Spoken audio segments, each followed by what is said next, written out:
오늘의 헤드라인입니다. 북태평양 고기압이 수축하면서 8월 하순부터 9월 초까지 많은 비가 내리는 가을 장마가 시작됐습니다. 남부와 제주도에 호우특보가 발효 중인 가운데 최대 100mm의 비가 더 내린 뒤 밤부터 차차 개겠습니다.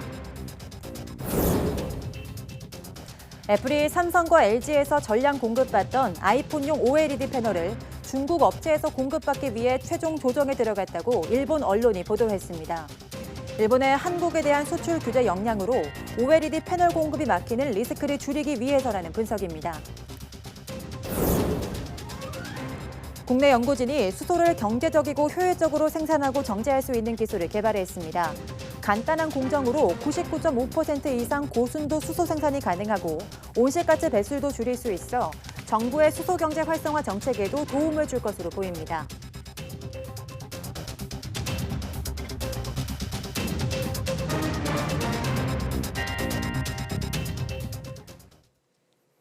여러분 안녕하십니까? 8월 22일 사이언스 투데이입니다.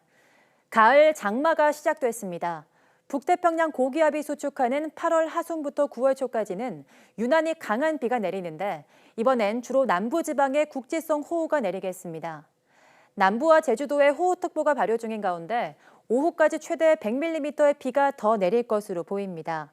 현재 울산과 부산, 대구와 영남 내륙, 호남 일부에 호우주의보가 발효 중입니다. 밤사이 전북 순창에는 180mm가 넘는 호우가 쏟아졌고 제주도 삼각봉에도 154mm의 비가 내리는 등 남부와 제주도에 많은 비가 왔습니다. 기상청은 남부와 제주도에 30에서 80mm, 많은 곳은 100mm의 비가 더 내린 뒤 밤부터 차차 개겠다고 밝혔습니다.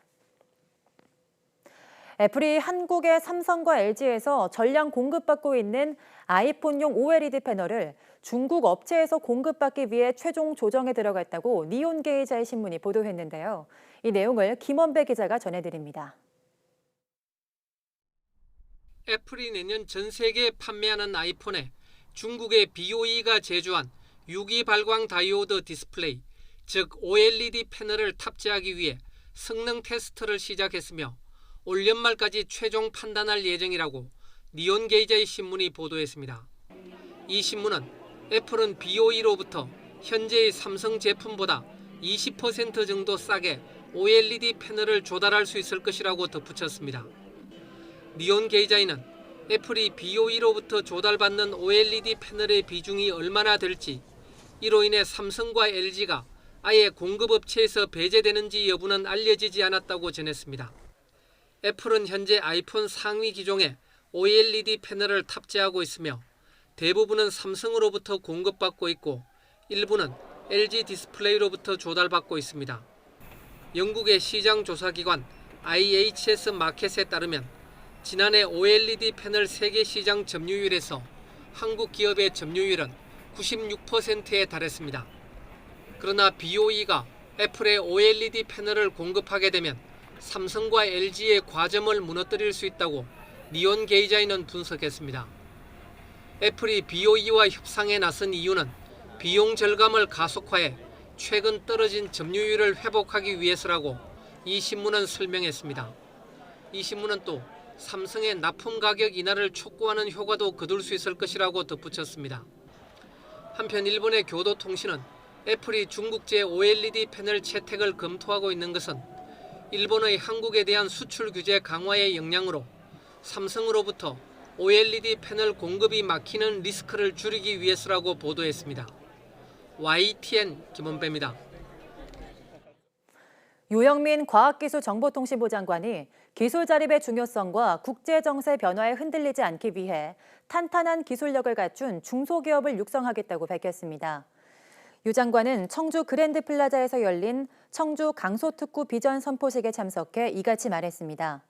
유 장관은 특히 상반기 신규 지정된 강소특구 6곳 가운데 4곳이 소재 부품에 특화됐음을 상기하고 강소특구를 소재 부품 상용화의 지역 기술 거점으로 활용하겠다고 천명했습니다. 일본 등에서 수입하는 식품에서 방사능 오염 우려가 커지자 보건당국이 일본산 17개 품목의 식품에 대한 안전검사를 2배로 강화하기로 했습니다. 또 또 일본이 방사능 오염수를 방류하면 그에 대응해 일본산 식품에 대한 수입 제한 등 식품 안전 조치를 재검토하겠다고 밝혔습니다. 김승재 기자입니다. 지난 2011년 후쿠시마 원전 폭발 이후 식약처는 일본산 8개 현의 수산물과 14개 현의 27개 농산물 품목에 대해 수입을 금지하고 있습니다.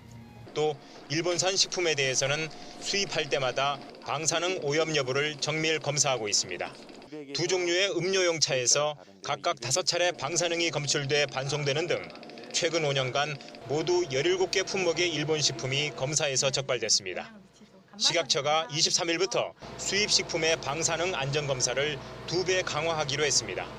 1kg씩 한 차례 채취해 검사하던 것을 1kg씩 2차례 채취해 2번 검사하는 방식입니다. 최근 5년간 방사능이 미량이라도 검출되어 반송된 이력이 있는 수입 식품에 대해서는 그 수거량을 2배로 늘려서 더욱 철저히 검사할 계획에 있습니다. 대상은 최근 5년간 방사능 검출로 반송 처리된 일본산 17개 품목입니다. 각종 차와 당류 가공품, 인스턴트 커피 등 가공식품 10개 품목, 블루베리와 커피 등 농산물 3개 품목, 식품 첨가물 2개 품목, 건강기능식품 2개 품목입니다. 식약처는 방사능이 미량이라도 검출된 제품은 모두 반송해 국내에 유통 판매된 적은 없었다고 강조했습니다. 또 일본이 방사능 오염수를 방류하는 등 우리의 식품 안전을 위협할 수 있는 새로운 상황 변화가 생기면 안전검사 강화와 수입 제한 등 다양한 조치를 재검토하겠다고 밝혔습니다. YTN 김승재입니다. 천연가스와 바이오매스를 포함한 합성가스에서 수소를 경제적이고 효율적으로 생산하고 정제할 수 있는 기술이 개발됐습니다. 최근 정부가 발표한 수소 경제 활성화 정책에도 도움을 줄 것으로 보입니다. 이정우 기자입니다. 현재 수소 생산 기술은 촉매 반응을 통한 메탄 수증기 변환 방식이 널리 사용되고 있습니다.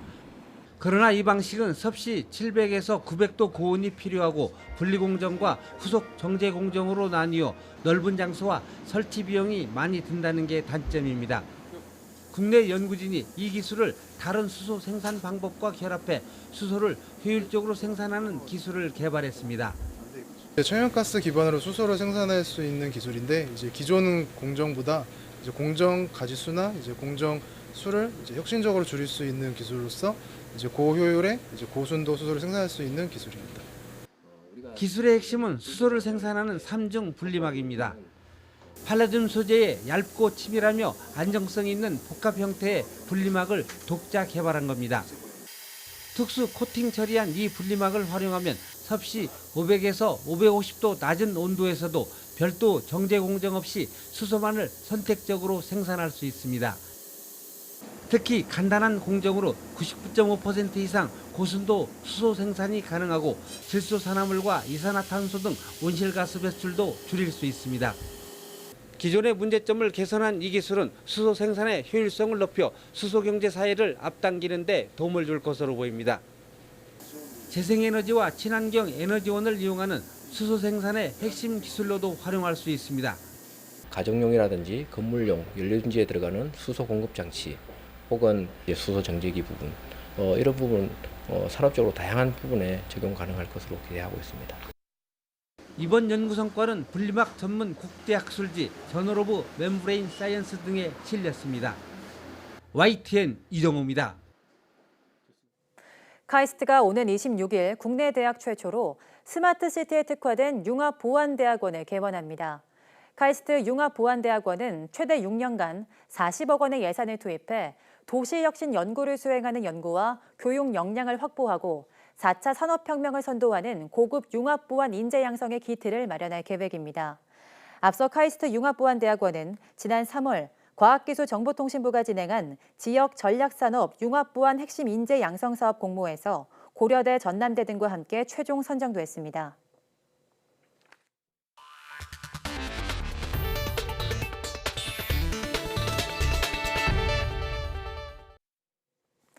폐장한 해수욕장에서 피서객들이 파도에 휩쓸려 표류하는 사고가 잇따르고 있습니다.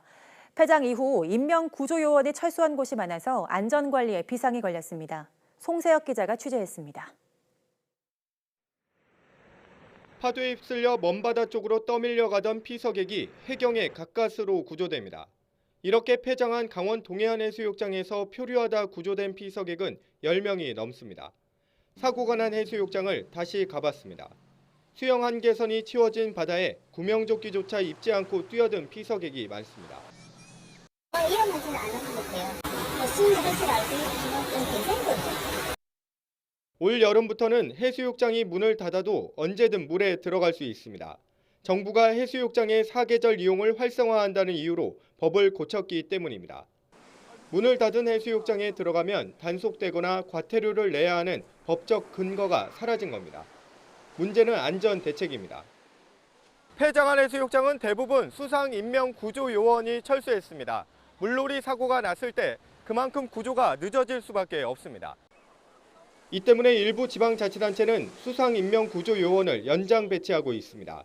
하지만 한계가 있을 수밖에 없습니다. 인력 구하기가 힘들고 그다음에 예산이 또 투자되는 상황도 만만치 않고요. 법은 바뀌었지만 당장 체계적인 안전대책을 기대하기는 어렵습니다. 구명조끼를 입는 등 피서객 스스로 안전수칙을 지키려는 노력이 필요해 보입니다. YTN 송세혁입니다. 얼마 전 붉은 수돗물 사태로 식수에 대한 염려가 커졌습니다. 식수로 사용하는 지하수도 문제가 크다고 하는데요. 조사 결과 일부 어린이집이나 복지시설에서 식수로 사용하는 지하수가 세균이나 중금속 등으로 오염돼 식수로 부적합한 것으로 확인됐습니다. 김학무 기자입니다.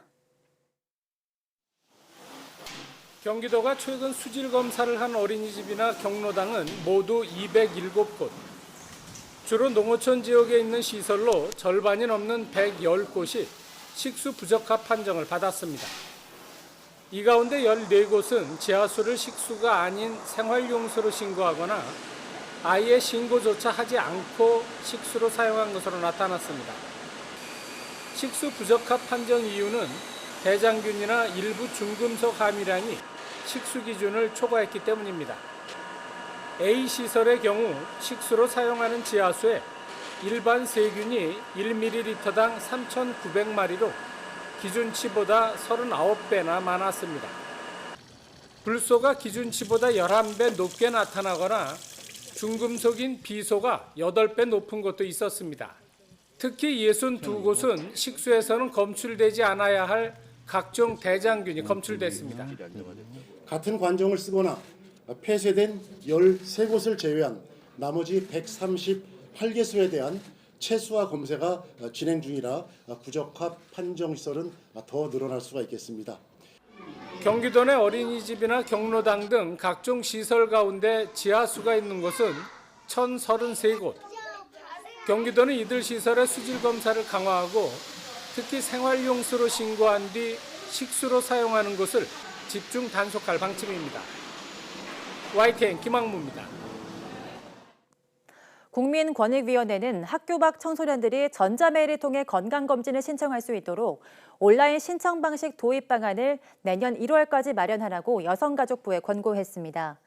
여가부는 2016년부터 학교 밖 청소년을 대상으로 무료로 건강검진을 실시하고 있는데 건강검진 신청서를 제출할 때 지원센터를 방문하거나 우편으로 한정하고 있어 불편하다는 민원이 제기돼 왔습니다. 우리나라에서 보기 힘든 검은 등칼새가 지난 18일 강원도 강릉에서 칼새 무리에 섞여 날아가는 모습이 카메라에 포착됐습니다. 일반 칼새와 달리 몸통 전체가 흑갈색인 검은 등칼새는 유럽과 몽골, 중국 북부 등에 서식하며 아프리카 남부로 이동해 겨울을 납니다. 앞서 지난 2006년 5월 가고도에서 검은 등칼새가 관찰됐다는 기록이 있지만 그동안 사진 자료가 없는 등 확실한 근거가 부족했던 것으로 알려졌습니다.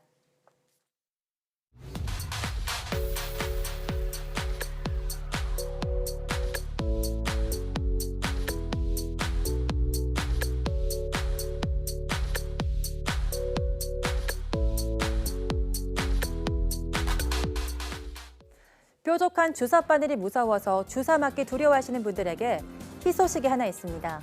바로 국내 연구진이 통증을 없애는 약물 전달 패치를 개발한 건데요. 뒷어금니에 독샘을 지닌 독사에서 아이디어를 얻었다고 합니다.